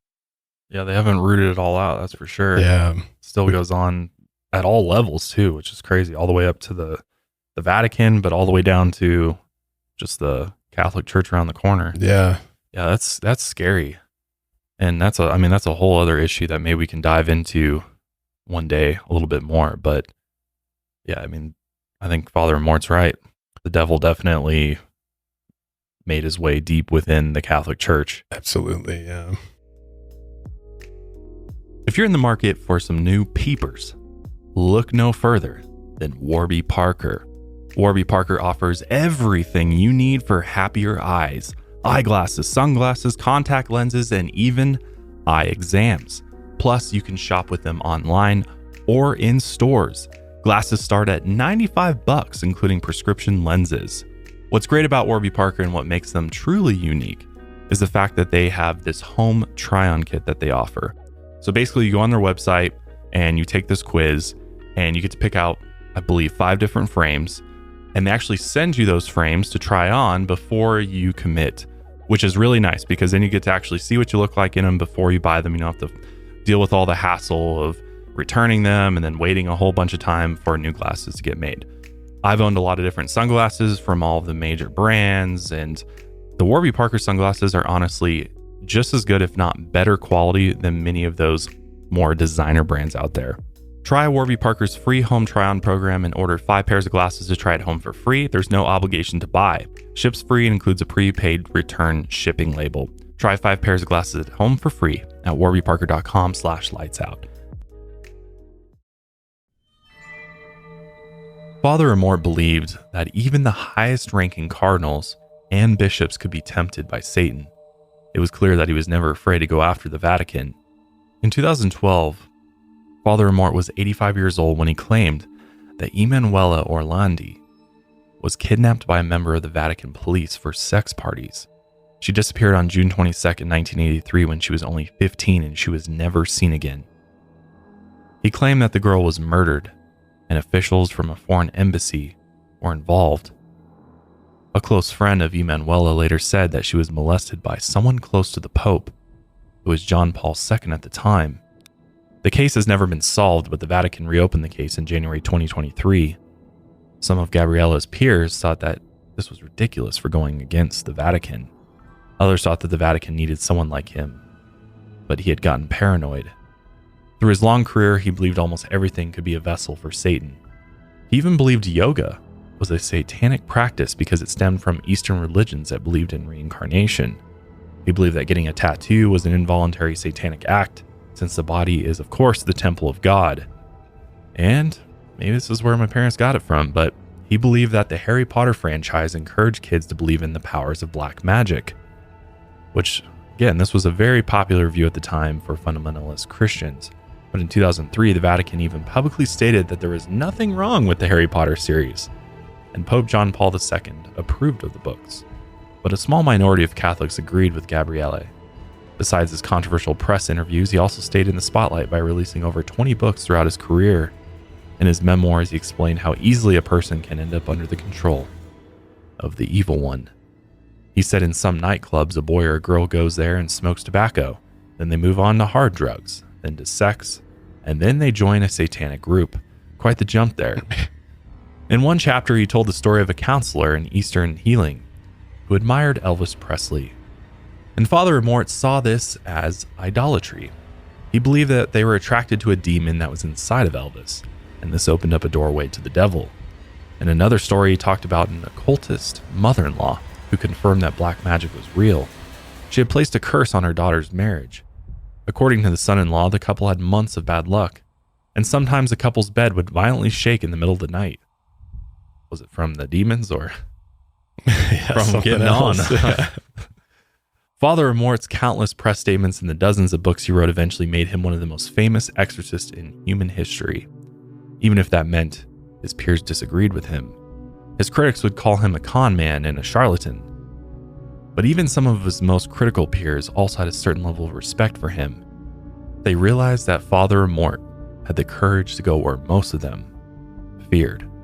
I want to play a clip from the documentary we talked about earlier. It's called Father Amorth and the Devil. And in the film, William Friedkin interviews Archbishop Robert Barron, and he had this to say about Father Amorth. Speaking to the devil, I mean, heck, people like Father Amorth maybe can do that. I would never dare to do it. I'm not there spiritually, you know. I think that's a very dangerous thing. And again, it happens. What did you say? I wouldn't do it. I'd be afraid to to what? Speak to the devil. I mean, if I As in an exorcism. I don't think I'd be any good at it. I wouldn't want to do it. And Why not? I think it's dangerous ground. You got to be really, really holy. It's in the scriptures. I know, but Jesus doing Jesus it. exorcised demons. Yeah, absolutely. But that's why the church is really careful to choose very holy people. And Domine knows you're the not? rules. Hey, I don't think I'm ready for that. I'd be afraid. It's clear that Father Amorth's main goal is to always remind the world that the devil existed. He once said, "The devil is pure spirit, invincible," and he has shown with the painful blasphemies coming from the person which he possesses. He can stay hidden, he can speak different languages, he can transform himself. Over the decades, he acted as the Vatican's chief exorcist. Father Amorth had become a popular Catholic media figure, and he was eventually approached by the director, William Friedkin, from The Exorcist. William joined Father Amorth for one of his exorcism sessions in 2015, and this was when he began filming a documentary called The Devil and Father Amorth that would come out 2 years later. So just a heads up, all the names of the patients and the family members going forward are pseudonyms. The story began with a patient named Mary, who was in her 30s. She had been depressed for years, and one day she was found by her brother Robert convulsing on the floor. Other times he found her howling in the bedroom and crawling on the walls, and her behavior worsened on religious holidays. She went through 4 sessions with Father Amorth, and eventually she was cured. Over time, her brother Robert became an assistant to Father Amorth. One day when Robert was at church, he met a woman named Rose. He noticed she looked distressed, so he approached her to try and help. When she told him what was wrong, he took her to see Father Amorth for a consultation. It didn't take long before they found out that Rose's brother and his girlfriend were members of a satanic cult. And after performing a satanic ritual, this might have opened up Rosa to possession. So Father Amorth took her through the procedures to try and figure out what was wrong. She had seen doctors before, but she claimed they were useless. And once he determined she was possessed, he started his exorcism sessions in August 2015. By the 9th session, in May 2016, Father Amorth finally allowed William Friedkin to film this exorcism with Rosa. When the prayers began, Father Amorth started the session like he did always. He draped his purple stole over his and Rosa's shoulders, and then he thumbed his nose at the devil to taunt him, like a little kid on the playground. Love this. He's literally like, Yeah, you can see he's him. like, he's like, yeah. Nana, nana, boo. Yeah. wow, I'm sure that gets the devil real pissed. Surrounding him during the session were 4 other priests, an assistant, Rosa's boyfriend, and several of Rosa's family members. All of them prayed the Lord's Prayer and a Hail Mary. Then Father Amorth invoked Saint Joseph, Padre Pio, Father Candido, and the Blessed Virgin. At first, Rosa was calm, but as the session went on, her eyes rolled back into her head and she fell into a trance. Father Amorth performed the ritual all in Latin. When he said, "I exorcise, O God, this unclean spirit," she got more agitated and her body began throbbing. 2 other men had to hold her down, and then he commanded, "Set yourself free." This was when she lost consciousness for a moment. When Father Amorth said, "Be afraid of Satan and the enemies of faith," Rosa thrashed violently in her chair. After he said, "Let her go, O God Almighty," Rosa responded in Latin, screaming the word, "Never." Supposedly, Rosa had never studied Latin, and as far as they knew, she only spoke Italian. But she began screaming the word louder and louder. By now, some noticed a low buzz could be heard in the room between her screams, like a swarm of bees. When Father Amorth asked how many demons were inside her, she responded, 80 legions. Now the room had grown cold, but everyone inside had beads of sweat on their foreheads. Rosa's session went on for almost an hour, and by the end, Father Amorth ended it with the sign of the cross. Rosa's trance faded away, and she ended up with a smile on her face. And crazy enough, she had no memory of what had happened. So now that you understand what's being said, I'm going to go ahead and play kind of a compilation of this session for you from the documentary, because I think hearing it and seeing it take place is a lot better than me trying to just explain it in words. Let's go ahead and play that. Nel nome del Padre, del Figlio e dello Spirito Santo. Amen. Padre nostro che sei nei cieli, sia santificato il tuo nome, venga il tuo regno, sia fatta la tua volontà. Manifestazione diabolica, frode, propaganda, securia credimus, vista, ma che resisti, e Dio del Spirito Santo, vivi del regno, però, regola tua no, Dio, meo, Santa Vega, stupore de ti, terrore conturba, e metus repidi timoris exasita, piano, si secamo la tua, guarda firma, se ginevra, cadere, faulare, per Cristo. Ci comandi parlare tu, gli uomini in tempo, su mette morire, sei qui giù, orari sì, da onore di Dio Padre onnipotenti, cui omni letti. Da locum Domino Gesù Cristo, qui provene sangue insulta, corrisium pudi, da locum Spiritu Santo Paraclito, qui verbeam apostolum Petro, le circostanze, cuore notte, quello modo anche sospetta, in nomine Patri, e Figlio, Spirito Santo, via. Ha bisogno di bere un bicchiere d'acqua? Magari sì. Bisogna un bicchiere d'acqua? I know Danny and we think that the audio is doctored. Her voice, when it goes kind of like in this, you hear it pitch like kinda, change. Yeah, we thought, because then Danny even showed me the other day how he was taking my voice from an old episode and he Making slapped. you sound demon possessed. Yeah. So maybe we should do that. Two versions, pitch one low, pitch one high. I was going to say, it does sound a little doctored. Yeah. But at the same time, I can't really remember exactly, but he was getting just her voice doctored, which there's other sound going on, and we saw how he's recording this, and it's not like he's like got one individual mic, right? mics. The mics are picking up all the sound in the room. So to doctor that would be very, very difficult. take a lot of time for sure. I don't even know if that would even be possible because you're not just getting her vocals by itself. So everything in the room would be pitched up or down. Yeah. From, I'm no audio engineer, but I do podcasts for a living, and I know enough that it'd be pretty difficult to just, with his equipment, Just to be to able get to like one get voice one out of there. voice. I agree. I mean, it sounds like I've heard that voice before, Right. whether it be, I don't know if it was in movies or if it was like in other exorcism clips that I've seen, but I don't know. I don't know that it's actually doctored or not. I mean, It would be incredibly difficult, I think, but I don't think it would be impossible, but the one mic, if it is just one mic in that room and he's just taking her voice, that would be nuts. I kind of just want, for the sake of fun, I kind of want Danny to manipulate my voice a little bit, just for shits, just for the listeners. just to hear what it sounds like. Can we replicate that? Right. Yeah. That's not a bad idea. Yeah. So what's my line? Give me my line. Somebody help me. I need help. Jesus Christ. He's inside of me. Wow, that was intense. That was wow. I thought you were actually possessed there for a moment.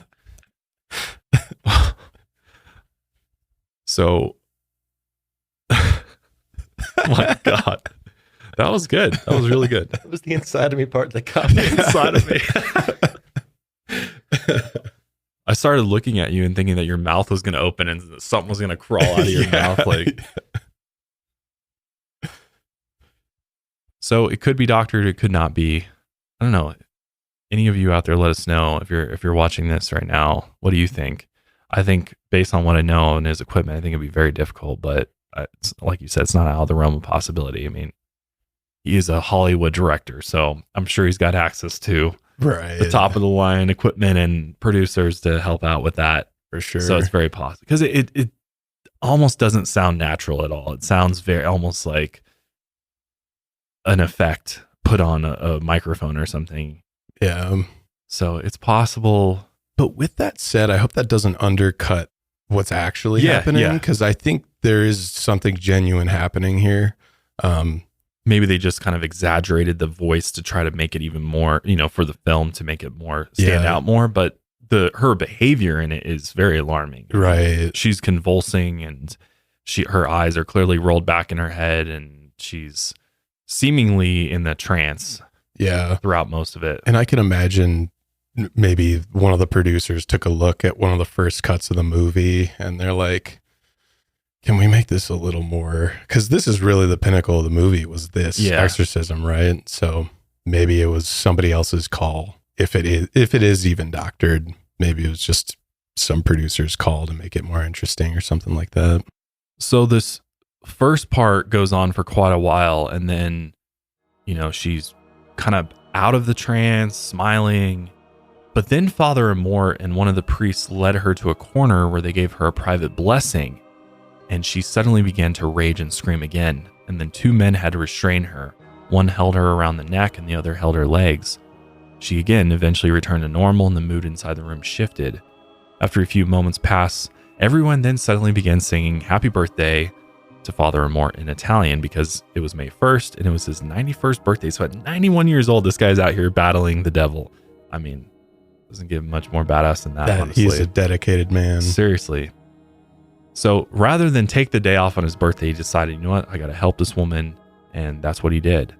When William later asked Rosa how she was, she said she could feel the devil suffering inside of her, and it felt like she was becoming free. Father Amorth later told William that Rosa's case was unique compared to others he had seen. In an earlier session, Rosa had apparently told Father Amorth a list of all of his sins, but these were things only Father Amorth and his confessor knew. This was another sign of a true possession, knowing things that were impossible to know. When the sessions were supposed to continue, Rosa and her family kept rescheduling, and they later threatened William with a lawsuit, as they believed that William's footage would spread Satan's work, and they accused him of not caring what effects it would have on Rosa. It escalated to the point that Rosa's boyfriend said that they would kill William and his entire family.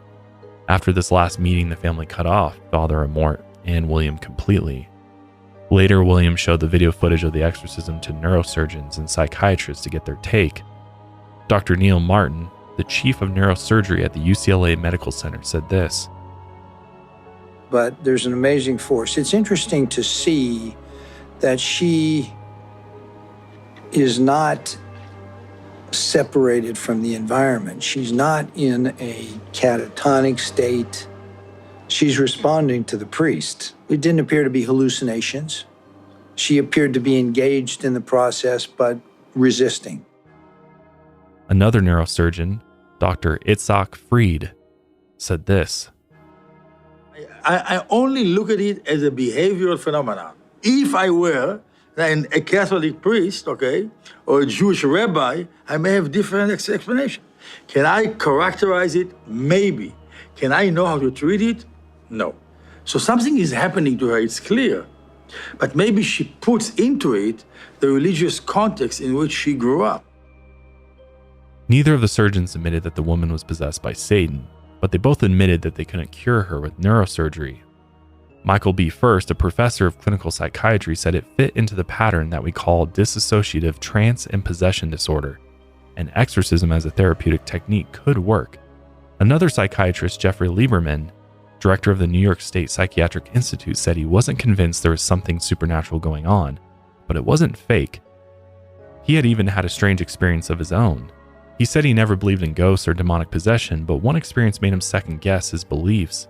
He once treated a young girl in her 20s from a Catholic family in Brooklyn. She was referred to Jeffrey with schizophrenia, and she had symptoms that didn't respond to any treatment. Some of his patients didn't respond well to treatment, but it was extremely rare to see a case where the patient responded to nothing. So he started doing family therapy sessions, and suddenly, strange things started happening. He began having accidents and hearing things that weren't there. One night he went to see his patient, and after their meeting he headed home. As he drove towards his house, he noticed a strange blue light inside. Then he developed intense migraines. So he called one of his colleagues and explained what was going on, but neither of them had an answer. The patient's family had mentioned she might have been possessed. He didn't believe it at first, but once he started experiencing the strange phenomena, he began to freak out. He started believing that the patient was actually possessed. And since the demon might have seen him as the enemy, it began attacking him too. In the end, many of the psychiatrists that were shown the video of Rosa agreed that there were certain things they couldn't explain, and they left it at that. Since Rosa's relationship with Father Amorth was now over, she later reached out to other exorcists to continue her sessions. Meanwhile, Father Amorth's health took a downturn. He had trouble breathing in July 2016 and was later diagnosed with a pulmonary condition and pneumonia. In September 2016, he was hospitalized. When friends came to visit, they noticed he was still in good spirits. When they began crying, he would remove his oxygen mask and blow raspberries at them. But Father Amorth eventually passed away on September 16, 2016, from complications from pneumonia. He was 91 years old. Before he died, he told one of his assistants, "When I get to the good place, I will continue to fight the devil even harder." During one of Rosa's later sessions with a different priest in Vinafro, he tried to invoke the spirit of Father Amorth to help in the exorcism. But when the priest said his name, Rosa writhed in pain and screamed, Don't call him." It wasn't clear if it was Rosa's voice or the voice of the demon who feared Father Amorth. And some believe that his spirit is still here with us, casting out demons in the natural world. Today, Father Amorth is seen as the priest who spearheaded modern exorcisms, and he's gotten the nickname the Vatican Exorcist, Rome's chief exorcist and the dean of exorcists. He's left behind several books about his life, opinions, and his encounters with the devil. And like I mentioned at the beginning of the episode, the new supernatural horror movie, The Pope's Exorcist, comes out, I believe, today when this episode goes live, April 14th. It stars Russell Crowe, who plays Father Amorth, and the story is based on his memoirs. So definitely go and see it. If you found this story interesting at all, I'm sure you'll enjoy the film as much as I will, because I feel like this is a great story for a film. Right. And it's like, he's the guy, right? He is the guy. He's the OG exorcist. Yep. This is him. For the Vatican and Catholicism. Really, really interesting, honestly. I mean, I'm sure there's so many more stories in all of his books, and we could probably do a whole podcast on his stories. I don't even think they've all been translated yet, too. Yeah, that's true. Because he's Italian, so he speaks in Italian, he writes in Italian, but I think a lot of them have been translated to English if you ever want to check them out. Yeah, that's cool. Which, even researching this episode, I'm sure was difficult to... a lot of it is watching captions of him talking in Italian, because he never spoke English. So, and then just, trying to find what info's been translated. I think the hardest thing to characterize is that he was kind of a goofball. Yeah. He was like fun, like the thumbing his nose, and he was making some really funny jokes in some of his interviews. Obviously, it wouldn't track for podcast listeners because it's all in Italian. But yeah, he was talking about, he talked about food and fasting, and it seemed like he had a good sense of humor to him, even though he was obsessed with this such a dark side of faith.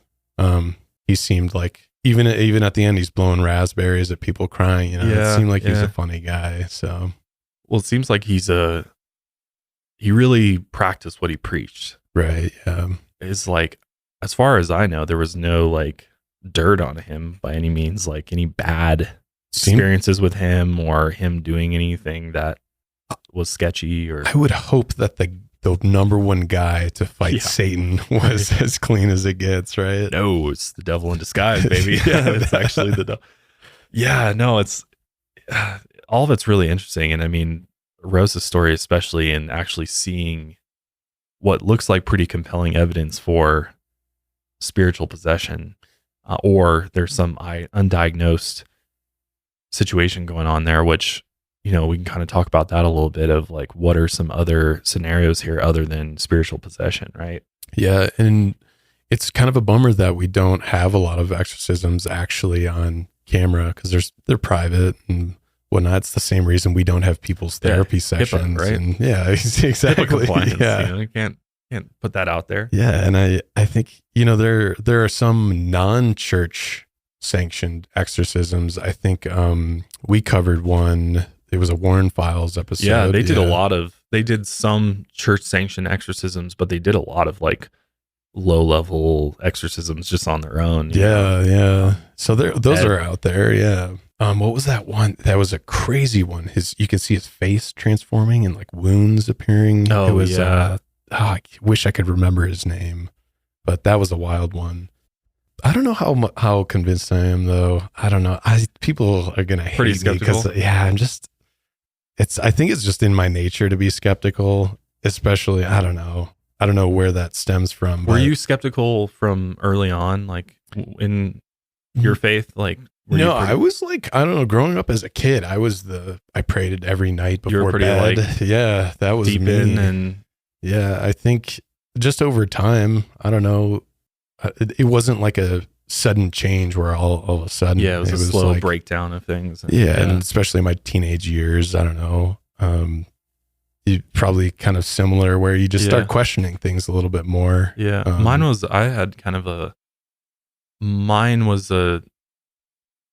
not really a gradual breakdown. I kind of had like a pivotal moment in my life where it was actually a stormy night in Costa Rica.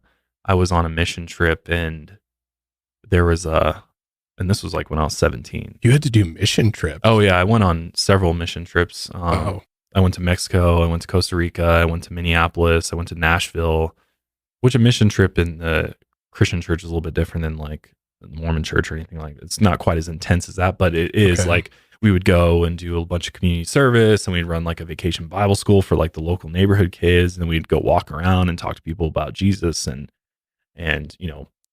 play worship music and things like that.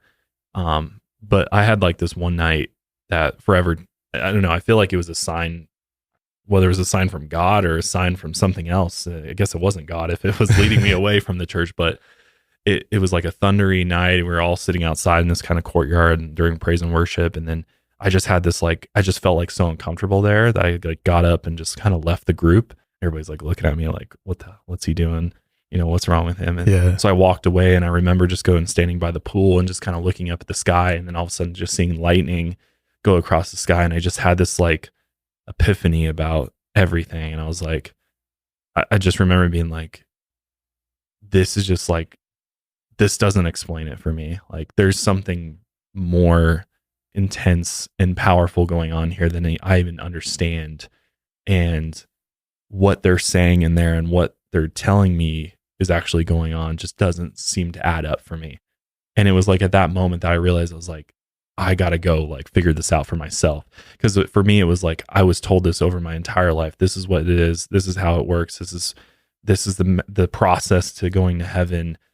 But I kind of came to the realization that maybe it's not, maybe I need to go on my own journey, because my journey started before I was even capable of making the decision for myself. So it just was like, same. Yeah. Baptism and just like what you were, it's just kind of like what you were programmed with. Your parents programmed you this way. So once you're able to kind of shake the programming and kind of go on your own spiritual journey, that's what I realized I needed to do. And I was open to it bringing me back, if that's what it meant, me coming back to church and coming back to the group. But ultimately, that's not what happened. And, through other experiences and things that I had, I realized, well, for a long time, I was like, I'm atheist, baby. I was like, same. I went like same thing. Super rebellious, like, screw all of it. I'm an atheist. God, this is horrible. I remember going to my grandparents so on my dad's side, they're very Catholic. My dad grew up super Catholic. My grandparents to this day are in their 90s. They go to mass like every day. They're like super into it. My aunts, uncles, my dad's sisters are all Catholic still. My dad was like, no, Catholicism is not for me. So he was actually kind of like getting out of religion. Then he met my mom, who grew up in like a new agey Buddhist type household, like kind of believed in like gurus and a bunch of interesting kind of Eastern religion type stuff. And she ended up finding God in the Christian church and then ended up bringing my dad into it. And then that's how I ended up being raised that way. It's kind of quite a journey, kind of a crazy story. Yeah. And so I think trying to figure out, bring it all back together here, but because that's a whole nother story I could go into, but I think it's always good to, despite all these experiences I've had and you've had, I think it's always good to remain open and not be completely closed off to the idea of that there is things that you don't want to open yourself up to. Because if you think about it from a psychological point of view, if you fill your head, because it's, I know for me, and this is from my own personal experience, but like when I filled my head with dark stuff, whether it's movies, video games, music, even like I went through a period of time after I left the church where I was like, I'm literally going straight to hell right now. Like it was like, the heaviest, darkest, most brutal music I could possibly listen to. I looked the part, I was like, believe it or not, I had gauged ears. I was planning to get tatted all like throat, slit. Like I wanted to look evil. That was like my goal. I wanted people to be afraid of me. And when they saw me, they'd be like, that guy's possessed by the devil for sure. And I think it was at the time, my young self was like, that'll show them. Yeah, this will get back. It's that anger. It's like I'll get back at them in that way and kind of go against everything they told me not to do. I'm going to do that now. Yeah, I kind of had. It's funny you bring up the word anger. I think that was my atheist phase. I eventually realized, this is just rooted in anger, which isn't a healthy relationship for me to have with my spiritual journey either. So the foundation of that had to change. And another thing you said, this concept of doubt, and you were like, if I eventually come back to the church, then that was my journey. But I do have to go off and figure my own stuff out. And even in the Catholic Church, they say that doubt is like a part of the process. Right. For me, it backfired because I doubted it, and then I never came back after that. But I do think the people who have stronger Catholic faith were the ones who had doubt, left, and came back. I think those are more, they're called like born again. Yeah. I think those are the more committed people because of the fact that they kind of went and tried something else out. Yeah. And then returned.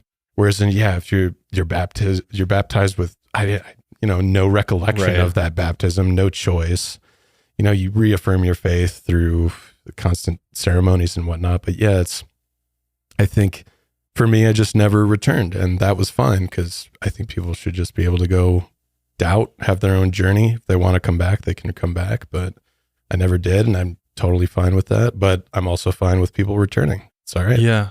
I think it's a great way to look at it. And I think this is kind of on my mind right now too, because on my other podcast, Mile Higher, one of our episodes, it's either out or coming up, we did a whole episode talking about the problem of evil and talking about more philosophical questions regarding God and thought experiments regarding, is God all powerful, all knowing, kind of like the quintessential things that make God who he is according to Christianity and things like that. Like, is that actually true? And kind of like breaking that down. And so all that's like really fresh in my head. And I don't know why we're going from exorcising demons to our religious journeys here, but it's all connected. It is all connected. And I think for me, like the concept of demons has been so instilled into me that there is no way I will ever be able to shake it. I will never be able to not have some belief in demons. Yeah. I just don't think it'll be possible. I mean, I went years, dude, of like night terrors due to demonic things. I don't know. I don't know if it was like, it wasn't, I've never really had like, I've never participated in any sort of rituals or, I've not even used a Ouija board. I've never like opened myself up directly to where you would pull that in. But I think it was just the byproduct of reading the Bible. I also got really into the Left Behind series, which talks about the end times basically, and the rapture and shit. Yeah. Like shit gets wild after Jesus comes back, just FYI.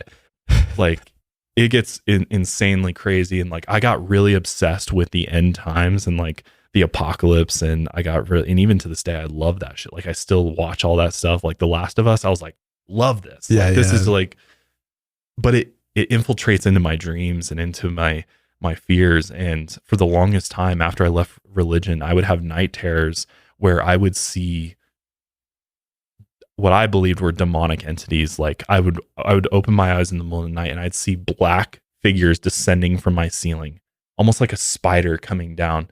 out of my ceiling. Wow. And I would just be laying there, and I don't, maybe it was like sleep paralysis or something.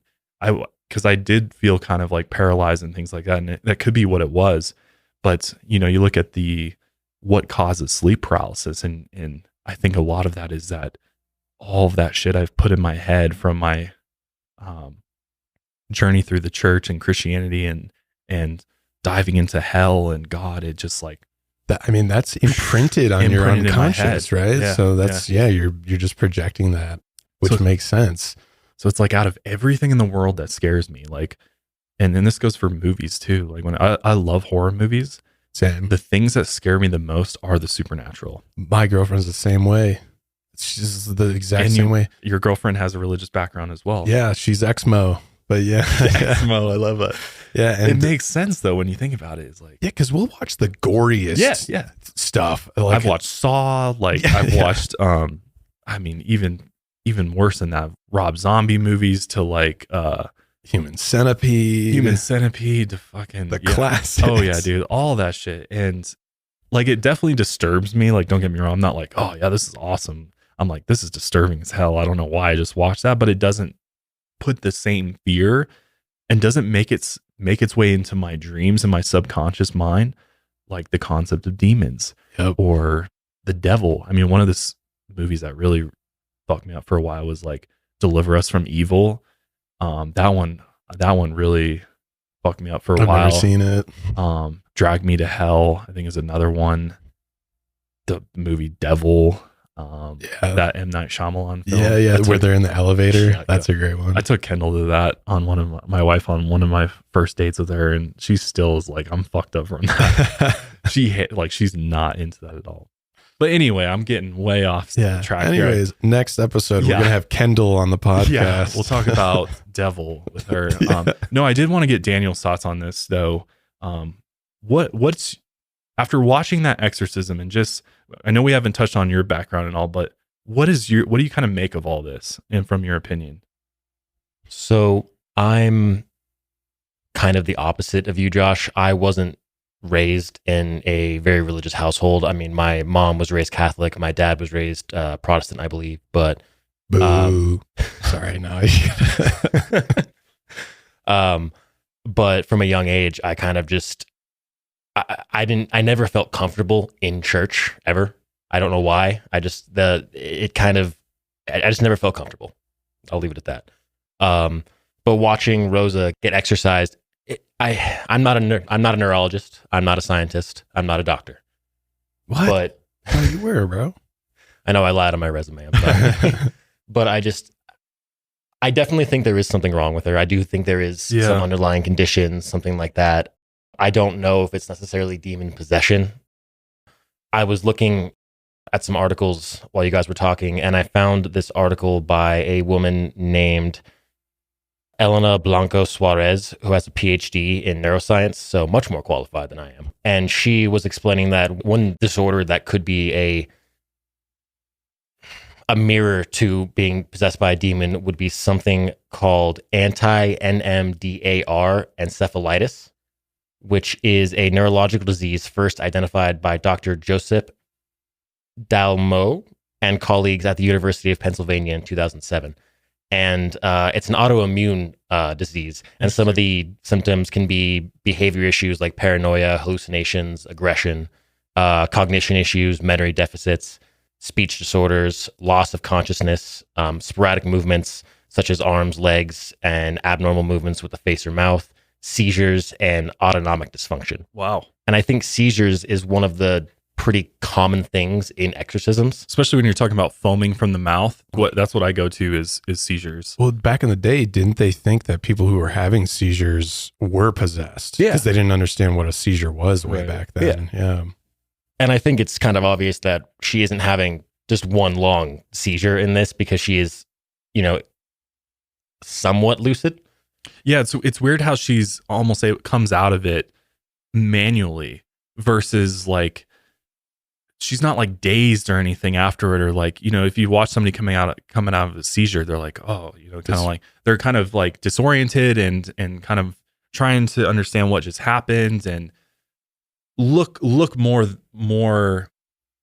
impacted by it, as opposed to her, it's almost like it's like a switch, and then all she of had a a sudden smile on her face. yeah, she's right? like instantly out of it. Which, if you're looking at it from a neurological point of view, it seems that there's something going on mentally that's kind of pulling her in and out of it. Right. So you tend to lean more towards this is some type of undiagnosed psychological disorder, or what's also interesting too is I think one of these neurosurgeons here were talking about it, or I was reading it somewhere else, but there's also certain types of tumors in certain parts of the brain that impact speech, impact some of the behavior and mannerisms that you're seeing with people who are quote unquote possessed. Yeah. That unless you literally go get a brain scan, nobody's going to ever be able to figure that out. Like, right. Even if you go see a psychiatrist, they're not going to be able to tell that you have a tumor in your brain. They might be able to suspect that something might be going on, but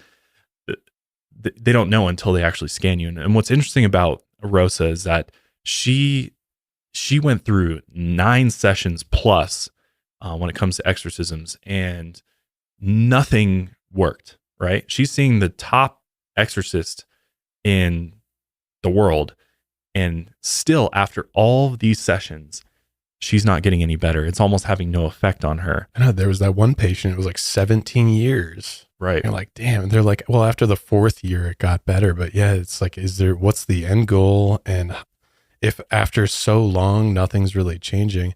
There was the one, I think he was a neuroscientist, something. He mentioned exorcism as a therapy. Yeah. And I can see that actually. I think people do get some sort of therapeutic. If you're religious, though. If you're religious, that's the thing. This does not mean anything to somebody who doesn't understand who's going to go sit down with an exorcist who doesn't believe in God or doesn't have a faith of any sort in a higher power. What would be the point of that, right? And that's the thing, is you got to believe in what they're doing for it to work or for it to be meaningful or impactful in any way. So that's where it gets me, is it's like, there's a clear reason for why people that undergo exorcisms are people of faith. Of, whether it's, they're strong in their faith or not, that's another question, but they do believe in heaven, they believe in hell, they believe in the God, they believe in the devil, and versus, and that would make sense for it to be some type of therapeutic form. Although I think it's questionable that that's real good therapy or not. I mean, you're kind of reinforcing, I feel like, the behavior a little bit by saying like, Cassie, you're making that person believe that there is a demonic entity inside them. So true, you're almost how's that making it better? I feel like you're almost inadvertently making it worse. Yeah, like you're trying to make it better, but you're also confirming their worst fears, right? That there's an evil spirit within them. So I don't know that I'd call it therapy, but for somebody religious, I guess that is one angle that you could look at. I do think there's also a possibility that there is some other unseen explanation for this, unexplained explanation for some of this behavior, because some of these doctors, like you might have heard, there are cases throughout their careers that they're like, this defies all science. And it could just be science hasn't caught up with some of these things, as we talk about all the time with the paranormal world. Is like, there's a lot of phenomena that is still unexplained to this day, but that doesn't mean that one day science will catch up to it and we'll be able to explain it with science. Maybe there's some natural law we haven't discovered yet that, or, this unseen dimension that we don't know about, that's all around us. We just can't see it. We can't measure it. And one day we'll be able to do that. And imagine that shit. Like, it'll open up this whole other realm of possibilities for we talk about UFOs and things like that. I mean, yeah, there's a lot of talk about that being, some type of interdimensional situation. Yeah, and or transdimensional. Who's to say? I mean, they were even saying in their discernment process, usually the patients that are brought to them do have physical symptoms like illness and whatever. And, I'm a skeptic, but just to bring this thought out there, who's to say that demonic possession doesn't infiltrate someone through an actual physical affliction or something neurological? Like, who's to say that Satan isn't working by attacking your brain or something like that? Obviously, I don't think I believe that, but just for the sake of or thought it's and like discussion. that's a really good point, because I also think of, is what you put in what you get out. You know what I mean? And I mean that in the sense of like, if you expose yourself to these dark entities and forces and ideas, even if it's just, can an idea or something that you perceive in reality manifest into a physical thing within you? Like, it's interesting that these people are diving into, if you dove into Satanism or satanic rituals, or you get into black magic or just occult texts in general. I mean, a lot of people believe, and from experience have said that, and all of you out there who warned us so often not to fuck with Ouija board, is because like, you don't know what you're making contact with, for one, but is it even just the idea of contacting? Like, because we were talking about the psychological effects of the Ouija board. Are you actually, or is your mind creating something that is not actually physically there, but mentally you're creating this reality that's now seems real to you? It's like what you're creating, what you're believe you're perceiving. The power of the mind, man. And that's what I think we get back that. to, is like, maybe it's some type of mind thing, is like, if you just like surround yourself with darkness, surround yourself with evil, does that evil, even though you're just consuming it through your eyes, or you're just reading about it, or you're just watching it, can that enter the brain, and then the brain does something with it where it begins manifesting a physical version of it outwardly through yourself? It's like, I believe music influences you. I believe it can influence you physically. Think about it. You warm up. Daniel's a MMA fighter. You warm up for a fight. What kind of music are you listening to? Some might be listening to classical, but chances are you're listening to some heavy shit that's going to get you fired up, right? 100%. Why is that? Because that music does what? Hypes me up. It gets me going, gets me energized. Right. The rhythm. Right. So I think there's something to that. And I think music's one of those things. I know for me, I listen to music based on emotion and mood a lot of the time. So depending on how I'm feeling, I'll put on a certain genre of music. I'll put on a certain artist.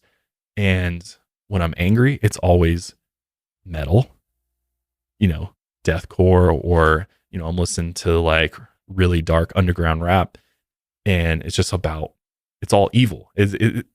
Evil in a loose sense, but it's like talking about very dark subjects: murder, drugs, suicide, very heavy topics like that. But what I found is that prolonged listening of that over and over again has started to influence my psyche. And what's interesting is my parents would always tell me this growing up, like, that's why we don't want you to listen to it, because it does affect you. And I'm like, whatever. And I'm not saying this is the case for everybody. I'm just saying for me personally, music does affect me very deeply. Yeah. And the darker it is, the more it's... Could be cyclical, right? It's like you're sad, so you listen to sad music because it has that, you get that emotional connection to it. It's cathartic and it helps you. But then maybe listening to sad music then connects you back to sadness. So it's like kind of repeats itself. But I'm the opposite. Actually, when I get super pissed, I listen to Paul Simon, Shania Twain. Of course you do. Oh, man. That's a lie. I was like, what? No, I think my cathartic angry music, I think, is death grips. I love death grips. I get a very healthy reaction, though. I don't think it's not anger, but it's just this, like, I need this high energy release, Well, think about the bands that make it and why they make that kind of music. Right. Yeah. There's often deeper meaning to it for them.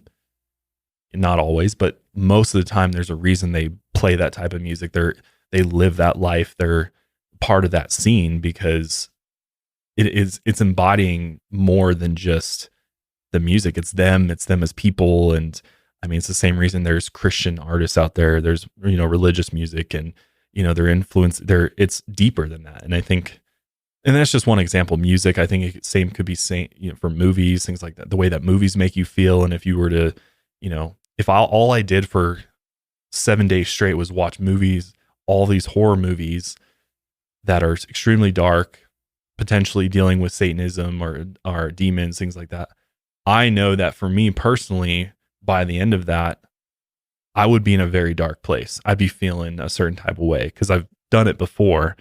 And I know for me, it influences me to the point where I might feel angry, potentially, wanting to manifest that physically in some sense. Not, obviously I would never hurt anybody or anything, but like go punch a wall or something, or like go beat up a punching bag. Absolutely. Like there's something, I'm just saying there's something more to that. Yeah. Than I think what we've even been able to understand or study that maybe could feed into some of these things. Like if you think about Rosa, I would be curious to know more about what she filled herself with when it comes to media. And, was she obsessed with this idea of being possessed? Was she obsessed with something dark and evil that potentially over time manifested into this physical entity within her? And that's what we're seeing as a physical manifestation of all of these things that accumulated in her head. Yeah. And it's just something science can't really explain or study right now. Yeah. But of course it could be disorder or, a lot of other things too. Yeah. So just a theory. But I think we also see what we want to see a lot of the times. Totally. Have you ever seen Hereditary? Oh yeah. That's a good litmus test for some people because you can kind of take that movie either way. Obviously the movie is titled Hereditary. You can look at it as a mental illness being passed through generations, but you can also look at it as a strictly paranormal movie, and that's why it's such a great movie. You can look at it through different lenses, but a more skeptic-minded person could see something in one light, and someone who's more open to belief sees something in a totally different way. So I guess that's the beauty of being human, is that we all are able to perceive everything independently, and we're obviously influenced by others, and our parents are a huge part of our, core beliefs, right? Like that's a huge part of it. But yeah, I don't know. I think it's important to challenge your belief systems and go on your own journey and figure out things for yourself, because I think that's the only way you'll truly know. And like for me, I still feel like I'm like this wandering soul in a way. Like I still nothing really makes a lot of sense to me. And I think that's healthy though. Yeah. I think that's a good way to be, because I'm the same way. We can't really understand the world. There's too much going on. It's hard though, because like your rational mind wants to be like, I need an explanation. Yeah. I grew up with this whole clear-cut understanding of this is what life is, this is what death is, this is the process to get from A to B. And when you remove all of that and you're left with, you really, talk about an existential crisis, man. I got really into astronomy and cosmology and started like learning about the universe and how big it is and just what's going on. And obviously when you start getting into aliens and UFOs and this idea of life elsewhere and consciousness and all these things, it gets really trippy, really, really fast. Yeah. There's a lot we don't know, a lot of mysteries of the world. But yeah, I got to wrap it up here because we could sit here all day talking about this. Yeah. Maybe we need to do an episode just talking about philosophical ideas and talking about, our upbringings a little bit more. If you're interested in that, let us know. But first and foremost, let us know what you think of Father Amorth. May he rest in peace. Seems like a really, really great man, a very spiritual man, and garnered tons of respect from everybody in the Catholic faith, and even those not in the Catholic faith. I mean, he has my respect. I mean, going toe to toe with the devil every day, that's a tough job, man. I should be on Mike Rowe's show. Yeah. Toughest jobs in the world, or dirtiest job. That's a dirty job too, man. Exorcist is a dirty job. But that is it for us today. Thanks again for joining us for another episode of Lights Out. Make sure you're subscribed on YouTube, following us on Spotify, and we will see you next week with another good one. Until then, lights out, everybody.